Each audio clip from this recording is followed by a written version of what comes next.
Hello everybody, this is Jeff, the Hawaiian Brocanic.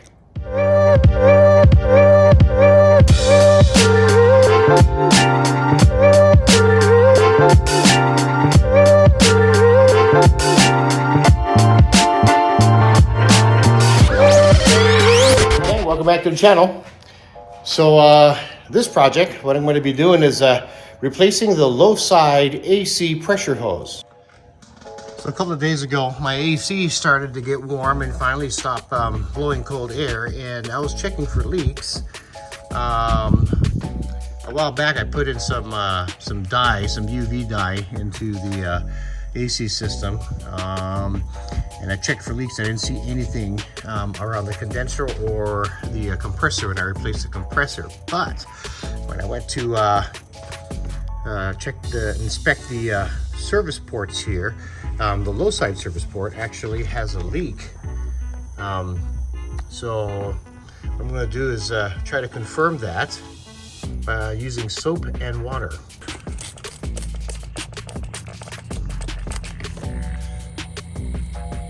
And as you can see, it's leaking. Okay, so what I'm going to need to do is check to see what kind of pressure I've got throughout the entire system using my manifold gauges, and I'm guessing there's going to be very little to none.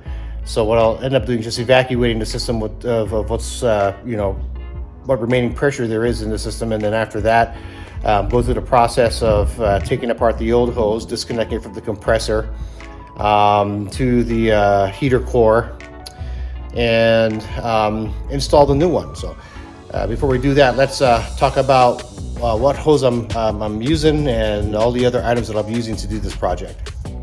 Okay, so this is the item that I'll be installing today. This is the low side AC pressure hose. I got this from O'Reilly, and that is the part number.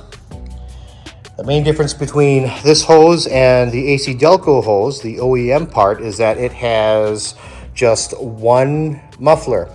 The AC Delco part, the OEM part, has two mufflers, one here by the compressor and one right about here where the service port is located.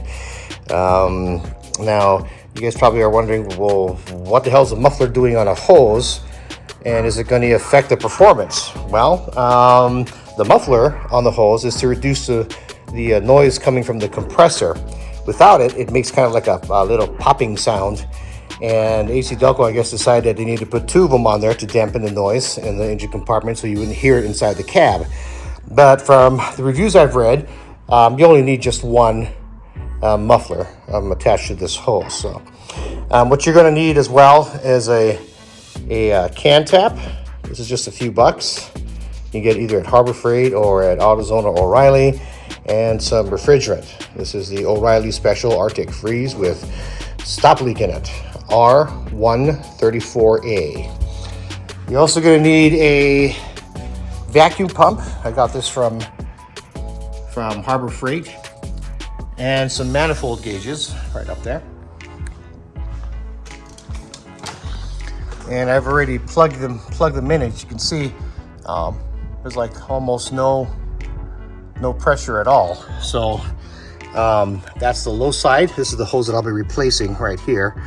And that's the high side where the red hose connects to. So blue goes to the high side and blue goes to the low side, and the red goes to the high side. We're gonna make sure we get that right. Okay, so this installation here is fairly simple. Just basic tools are needed, with the exception of the vacuum pump and manifold gauges there to evacuate the system. But in terms of replacing the hose, really simple. There are a few things that you need to keep in mind. There are, gasket or O-ring material that you'll have to reuse because the hoses don't come with those O-rings. And being that I replaced the compressor, the O-rings are fairly new. I'll leave some tips and tricks on the video here on the screen, just kind of going over just what the steps are, at least, or what the steps I'm taking, and yeah, that's pretty much it. So with that said, let's start mechanicking.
Okay, so I removed the hose, and this is the OEM hose here, the AC Delco, and as you can see, as I mentioned earlier, it has two mufflers here.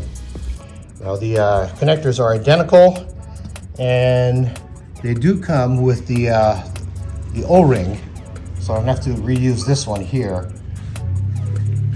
Let me just check and make sure that this one has it as well, and it sure does. So we're golden here.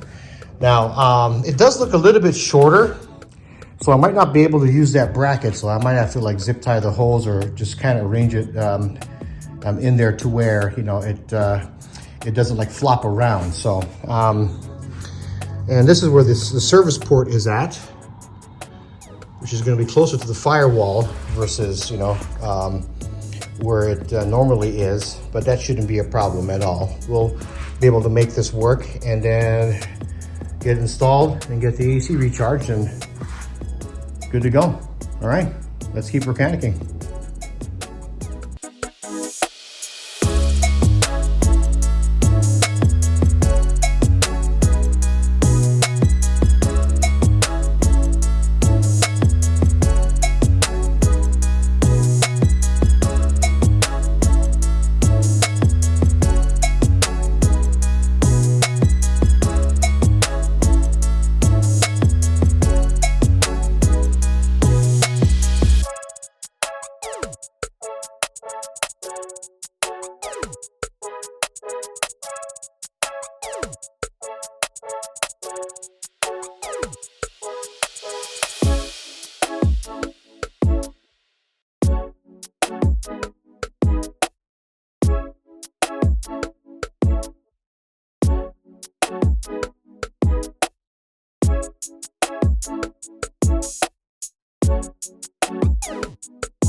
Okay, so evacuated the system using the vacuum pump, and it's been sitting steady.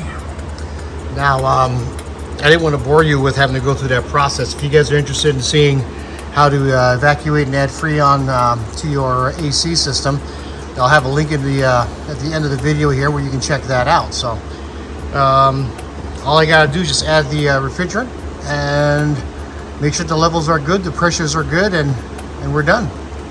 Well, gang, that wraps it up. Pretty simple install. I'll have a link in the description below of all the items that I use in this project, and also a link at the end of this video for another video showing you guys how to evacuate and fill your system up with Freon. So thanks for checking out the channel. I got a couple more projects just around the corner. Please hit that like button and subscribe. I'll see you guys in the next one. This is your Hawaiian Mechanic. Aloha.